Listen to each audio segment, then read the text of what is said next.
తమిళనాడులో single largest పార్టీగా టీవీకి ఆవిర్భవించినా సరే ఇంకా ప్రభుత్వ ఏర్పాటుకు ఆహ్వానించకుండా గవర్నర్ మీనమేషాలు లెక్క పెడుతున్నారు. సో దీనికి ఆయన చెప్పే కారణాలపై ఇప్పుడు పెద్ద ఎత్తున వివాదం రేగుతుంది. సో ఈ నేపథ్యంలో ఈ వివరాలపై మనతో మాట్లాడేందుకు జాయిన్ అవుతున్నారు ప్రముఖ విశ్లేషకులు పురుషోత్తం రెడ్డి గారు. సార్ నమస్తే. రెహమాన్ గారు నమస్తే. సార్ ఎలా చూడాలి టీవీకి తమిళనాడులో జరుగుతున్నటువంటి పరిణామాలు, ముఖ్యంగా గవర్నర్ రాజేంద్ర నరసింహన్ ఆర్లేకర్ వ్యవహార శైలిపై విమర్శలు వెల్లువెత్తుతున్నాయి. సింగిల్ లార్జెస్ట్ పార్టీగా టీవీకే ఉన్నా సరే 118 మ్యాజిక్ ఫిగర్ నెంబర్ ఎవరికి ఉంటే వారిని ఆహ్వానిస్తా అని చెప్పి ఆయన చెబుతున్నటువంటి పరిస్థితి. ఇది నిజంగా ఇది సమంజసమేనా? నిజంగా తమిళనాడులో బీజేపీ చేస్తున్న ఆలోచనలు, బీజేపీ గవర్నర్ కి ఏమన్నా అనొచ్చు. చాలా మంది జనరల్ గా గవర్నర్ కేంద్ర హోంశాఖ సలహా మేరకే పనిచేస్తాడు, అందరికీ తెలుసు. కేంద్ర ప్రభుత్వ ప్రతినిధిగానే ఉంటాడు. తమిళనాడులో 2 సందర్భాల్లో వాళ్ళు చేసిన ప్రయోగాలు గవర్నర్ వ్యవస్థను చేతిలోకి తీసుకుంటున్నారు రాజకీయ అవసరాల కోసం అనే విమర్శ వాళ్ళు సమాధానం చెప్పక తప్పదు. 2 సందర్భాలు అంటాను. ఇదే తమిళనాడులో జయలలిత గారి మరణం తర్వాత వారు శశికళ గారిని ఫ్లోర్ లీడర్ గా ఎన్నుకున్నారు. మీకు గుర్తుంటే ఎన్నుకున్న తర్వాత కనీసం 1 వారం రోజులు ఆయన పిలవాల. మన విద్యాసాగర్ రావు గారే అనుకుంటా గవర్నర్ పిలవలేదు. అంటే ఎందుకు పిలవలేదు? కరెక్ట్ గా 4 రోజులకు 5 రోజులకు సుప్రీంకోర్టు తీర్పు వచ్చింది.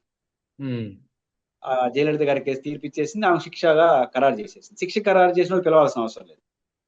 నా పాయింట్ ఏంటంటే, సుప్రీంకోర్టు తీర్పు ఒకవేళ నోటిఫై చేసి రెహమాన్ గారు పలానా 18వ తేదీ తీర్పు ఇవ్వబోతామని ఈ కేసు మీద చెప్పుంటే వెయిట్ చేయొచ్చు గవర్నర్.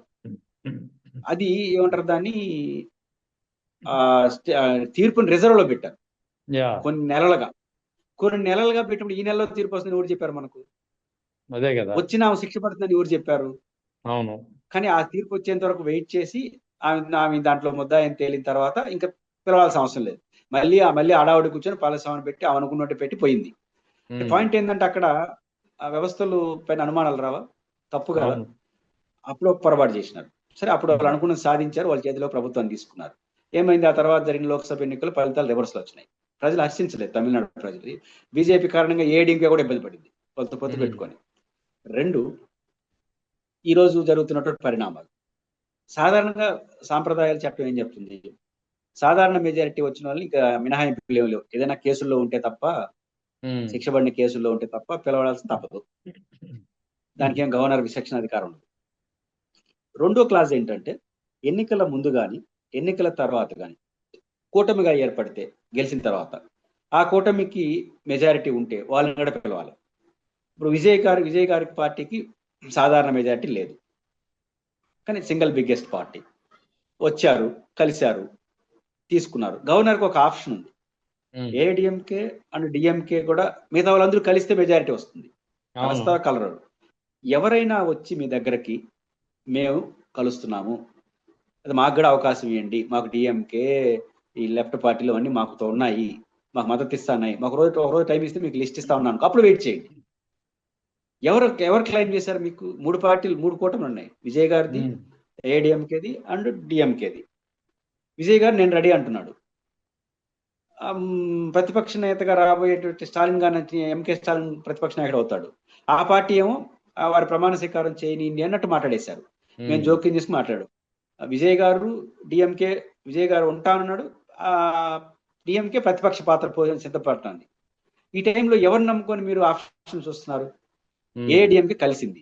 అసలు ఏఐడిఎంకే కలవడానికి ఎట్లా చూడాలి? నేను అనుకుంటుంది, ఎవరైనా విమర్శలు వస్తే ఏఐడిఎంకే వాళ్ళు మాకు ఇట్లా అభ్యర్థిని చేసినారు, మేము కలుస్తున్నాము కాబట్టి మాకు టైం ఏమైనా అడిగాను చెప్పుకోవడం కోసం కలిసినట్టు అనిపిస్తోంది. గవర్నర్ ఏమైనా క్వశ్చన్ చేస్తే ఎవరైనా అట్లా అనిపిస్తోంది. ఇట్లా ప్రోత్సహించచ్చా? దానివల్ల ఏమవుతుందంటే, రెహమాన్ గారు, ఇంకొక వారం జరిగింది దానికి ఎట్లే ఏమవుతుంది, పార్టీ ఫిరాయింపులు స్టార్ట్ అవుతాయి. అది ప్రజాస్వామ్యానికి హానికరం కదా. కాబట్టి గవర్నర్ చర్య ప్రజాస్వామ్యాన్ని ఆరోగ్యవంతంగా ఉంచేదానికన్నా అనారోగ్యం చేసేదానికి ఉపయోగపడుతోంది. కాబట్టి గవర్నర్ రోల్ అది కరెక్ట్ కాదు. మీకున్న టెక్నికల్ గా సింగిల్ బిగ్గెస్ట్ పార్టీని పిలవాల్సిన వచ్చే ముందు వీళ్ళందరినీ పరిశీలించాలని ఉంది. ఇంకేదైనా అవకాశం ఉంటుంది. ఆ పరిశీలించడానికి స్కోపే లేకుండా ఉన్నా కూడా మీరు పరిశీలిస్తున్నారంటే ఎవరి కోసం పరిశీలిస్తున్నారు? ఖచ్చితంగా. కానీ ఒక మంచి పరిణామం ఇప్పుడే అందుతున్న వార్త ప్రకారం సిపిఐ, సిపిఎం ఇంకా 1-2 పార్టీలు వారికి మద్దతు ఇచ్చినట్టు, 118 మ్యాజిక్ ఫిగర్ వచ్చినట్టు త్వరలో అంటే ఈ రోజే కలవబోతున్నట్టు చెప్పారు. కలిస్తే ఆటోమేటిక్గా ఆయన పిలవాల్సిందే. కాబట్టి పిలిచే పరిస్థితి, ఎందుకంటే డిఎంకే మంచి నిర్ణయం తీసుకుంది. ఇప్పుడు ఈ కూటమిలో కలిసేసి తన కుమారుడి రాజకీయ భవిష్యత్తు శూన్యం చేసుకుంటారు. మా అంటే ఉప ముఖ్యమంత్రి ఇస్తాడు, కష్టం కదా. కాబట్టి సహజే ఉంటారు, మీకన్నా జూనియర్ గా ఉన్నటువంటి ఏఐడిఎంకే ముఖ్యమంత్రి పదవి ఇచ్చి మీరు ఉప ముఖ్యమంత్రి తీసుకుంటే ఏమైనా అర్థం ఉందా? కాబట్టి రాజకీయ నష్టాన్ని దృష్టిలో పెట్టుకొని ఆయనకి మహా అంటే 47, 48 ఉంటాయి. ఇంకో 5 ఏళ్ళు అంటే 53 మంచి వయసే. కాబట్టి స్టాలిన్కి మంచి భవిష్యత్తు ఉంటుంది ఫైట్ చేస్తే. కాబట్టి డిఎంకే తీసుకున్న పర్ఫెక్ట్ డెసిషన్. వామపక్షాలు వాళ్ళు మద్దతు ఇవ్వడం వల్ల ఈ కథ సుఖాంతం అవుతుంది. కానీ గవర్నర్ మాత్రం ఏదో రాజకీయ ప్రేరేపిత చర్యలుగా ప్రవర్తించాడనే విమర్శల గతం గురయ్యాడు. అయితే గతంలో కర్ణాటక, మహారాష్ట్ర, మణిపూర్, గోవా ఈ 4 రాష్ట్రాల్లో క్లియర్ కట్ మెజార్టీ లేకపోయినా సింగిల్ లార్జెస్ట్ పార్టీగా గోవా, మణిపూర్లో కాంగ్రెస్ ఉన్నా సరే కాంగ్రెస్ ను కాదని ఈ 4 రాష్ట్రాల్లోనూ ఆయా సందర్భాల్లో అంటే 2017లో ఒకసారి, 18లో ఒకసారి, తర్వాత 21లో ఒకసారి, 24లో ఒకసారి అనుకుంటా కాంగ్రెస్ ని కాదని క్లియర్ కట్ మెజార్టీ లేకపోయినా సరే బీజేపీని గవర్నమెంట్ ఫామ్ చేయాల్సిందిగా అప్పుడు ఉన్నటువంటి గవర్నర్లు కర్ణాటకలో ఈయన మహారాష్ట్రలో కోషియర్ కావచ్చు, తర్వాత మణిపూర్లో నజ్మా హెప్తుల్లా కావచ్చు, వీళ్ళు ఆహ్వానించినటువంటి పరిస్థితి.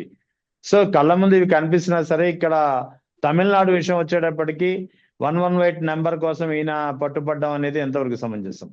118 పట్టుబట్టడమే తప్పు. మీరు సింగిల్ బిగ్గెస్ట్ పార్టీ ఆయన వచ్చేసినాడు, ఇంకా ఆయన అడగకూడదు నువ్వు 118 తీసుకొస్తేనే తీసుకొస్తాననే రైట్ గవర్నర్కి లేదు.